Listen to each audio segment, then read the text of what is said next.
मैं अपने परिवार की सबसे बड़ी बेटी हूँ। मुझसे छोटी मेरी बहन सोनम है। मेरे पिताजी एक सेठ के यहाँ मुनीम है। उन्होंने सरकारी स्कूल, सरकारी अस्पताल और सरकारी राशन के भरोसे किसी तरह हम लोगों को पाल पोस के बड़ा किया।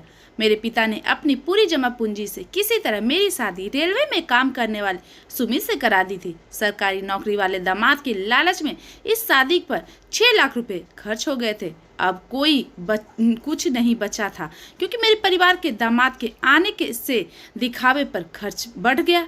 पिताजी मेरी छोटी बहन सोनम को बीएड कराने के लिए नौकरी मिलने का इंतजार कर रहे थे। उन्होंने पूरी उम्मीद से सोनम को सरकारी नौकरी लग जाए और उन्हें उसकी शादी पर एक पाई भी नहीं खर्चा करना होगा। फिलहाल तो उसकी माली हालत डबल हो गई। सोनम की पढ़ाई और मोबाइल का खर्च भी मेरे और सुमित से मिलने वाले उपहार पर निर्भर था। सुमित मेरा पूरा ख्याल रखता था। हमारी तरफ से उन्हें कोई चिंता नहीं थी। सोनम की शादी से सुमित पैसा लगा देंगे, एक उम्मीद उन्हें इस बात की भी थी। असली मुसीबत, या कहना चाहिए कि मुसीबतों का पहाड़ तब टूट गया जब शादी के 3 साल तक मैं मां नहीं बन सकी और मुसीबतों ने पूरा परिवार को झोंक दिया। गमनीय यह थी कि मैं अपने पति के साथ शहर में रेलवे क्वार्टर में रहती थी। सास के ताने मोबाइल फोन पर मुझे बराबर सुनाने पड़ते थे। मेरे पिता का मुझसे भी बुरा हाल था। मेरी सास तलाक की धमकी देकर पिताजी को खूब सुख सुनाया करती थी। मेरी सास के ताने शादी में मनचाहा दहेज न मिलने से शुरू होकर बच्चा न होने पर खत्म होते थे। मेरे पूरे मायके को अभागा मनहूस कहा जाने लगा था। मेरी छोटी बहन सोनम को भी इस झगड़े में लपेट लिया गया था। मेरी सास सोनम से कहती कि जरूर मेरी परवरिश ठीक से नहीं की गई हो, बचपन की गलत आदतों के चलते मैं बांझ हो गई हूँ। मेरी सास ने कानूनी सलाह भी ले ली थी। मेरी सास एक दिन कह रही थी कि कोर्ट में साबित हो जाएगा कि मैं उसके बेटे के शारीरिक सुख और संतान का सुख नहीं दे सकती। इस वजह से उसे आसानी से तलाक मिल जाएगा। उन्हें खर्चा भी नहीं देना होगा। मेरी माँ इन बातों को सुनकर कई दिन तक कुछ भी नहीं खा रही थी। वे सोचकर भारी जा रही थी कि दामाद जी ने अगर मुझको छोड़ दिया तो मेरा क्या होगा। मेरी दूसरी शादी करने के लिए पैसे भी नहीं बचे हैं, और फिर दूसरा आदमी शादी क्यों करे। और मेरे पति सुमित को डॉक्टर ने बताया कि सुमित के बीड संक्राणु में कमी है। सुमित के संक्राणु को बढ़ाने के लिए डॉक्टर ने 2 महीने तक हफ्ते भर दवाई दी, इंजेक्शन लगाया, और इस उपाय में भी कोई असर नहीं हुआ। जब किसी भी डॉक्टर का इलाज से बाप नहीं बनना तो माँ के बताए हुए उपाय, देसी नुस्खे को अपनाया गया। इन पर सारे उपाय से भी कोई फर्क नहीं पड़ा। पति की पगार समय पर आए न आए, पर मेरी महामारी ठीक 28 दिन में आ जाती थी। हम पति पत्नी एक दूसरे से बेहद प्यार करते थे और एक दूसरे को कभी बताते नहीं थे। असलियत तो ये थी कि मेरे पति सुमित को सेक्स में दिलचस्पी नहीं थी। मैं पति के सिरहाने पूरी कोशिश करती थी, बिस्तर पर उनमें चिपक जाती थी, उनके गालों को चूम लेती थी, लेकिन सुमित पर का कोई खास फर्क नहीं पड़ता था। इसके बाद हमने टोटकों का भी सहारा लिया। मंगलवार के दिन हम पति पत्नी ने कुम्हार के घर जाकर पुत्र प्राप्ति के लिए प्रार्थना की और एक डोरी जिससे वह मिट्टी के बर्तन बनता है मांग ली। घर आने के बाद एक गिलास में पानी भरकर वो डोरी उसमें डाल दी। 1 हफ्ते तक वो डोरी उस पानी में भिगोए रखी। अगले मंगलवार को गिलास से वह डोरी निकालकर हम दोनों वह पानी पी लिए और इसके बाद वह डोरी हनुमान मंदिर जाकर समर्पित कर दी। उस रात हम दोनों के समय संबंध भी बने ताकि मैं मां बन सकूं।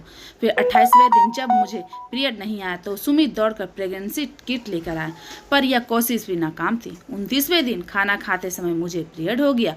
सुमित की बहन ने एक टोटके को आजमाया। अपने बच्चे का पहला टूटा हुआ दूध का दांत एक काले कपड़े में बांधकर मदद मेरी कमर में बांध दी। जब मैं पेट से न हो जाऊं, इस धागे से किसी भी कीमत पर न उतारना की कठोर ही हिदायत दी। दूध का दांत को कमर में बांधते हुए 3 महीने का समय हो चुका था, लेकिन अभी भी मेरी कोख सूनी थी।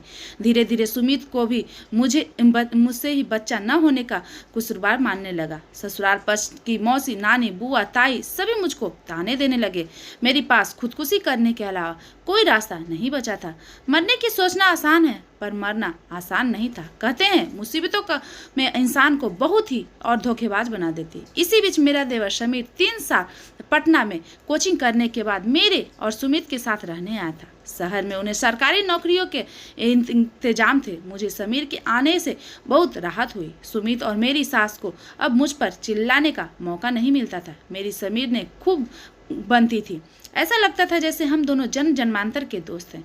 समीर को हर काम का समय तय था। सुबह 5 बजे जागना, योगासन, 2 किलोमीटर दौड़ना, फिर दोपहर में घंटों तक सोना और 12 बजे तक पढ़ाई में ऑटिस्ट की तरह खड़ी रहती। मैं देवर की हर फरमाइश को मुंह निकालने से पहले पूरा कर देती। सुमित के घर आने के बाद उनकी मोटरसाइकिल से हम दोनों खरीदारी के बहाने निकल जाते। मुझको शादी के 3 साल बाद पता चला कि मैं किस गली और किस मोहल्ले में रह रही थी। शहर में कौन कौन सी घूमने की जगह थी। प्रेम के पनपने के लिए इतनी जगह बहुत है। एक दिन दोपहर को समीर को उठने का समय हो गया था।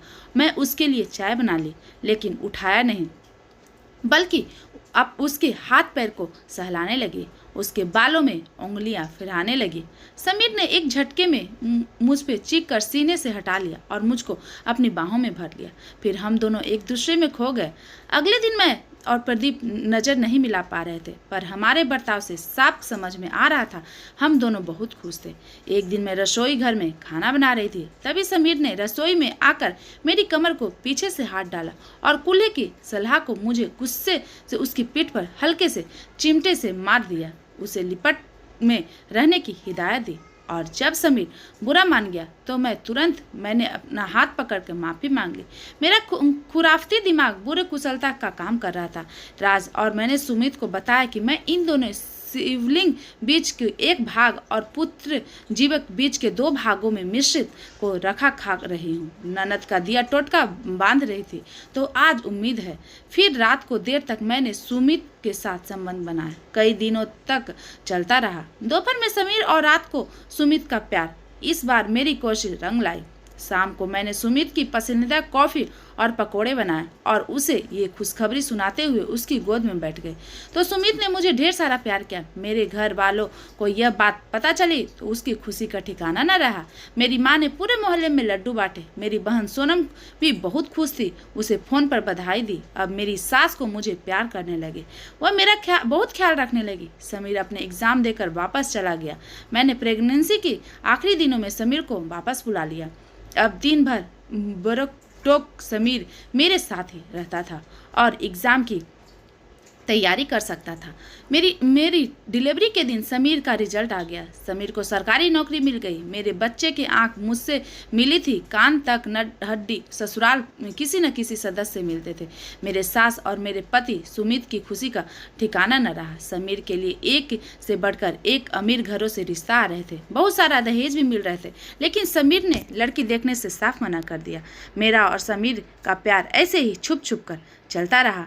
फिर मैंने समीर को अपनी बहन सोनम से शादी के लिए मना लिया। सोनम को भी इस शहर में ही नौकरी मिल गई थी। हम दोनों परिवार एक साथ बहुत प्यार से रहते थे। मैं दोबारा माँ बनने वाली थी। मैं दिल से समीर की आभारी थी जिसने मेरी ज़िंदगी उजड़ने से बचा लिया। दोस्तों, ये कहानी पसंद आई तो प्लीज़ वीडियो को लाइक करें। चैनल पर नए हो तो चैनल को सब्सक्राइब करिए। ज़्यादा से ज़्यादा लोगों में शेयर करें। धन्यवाद।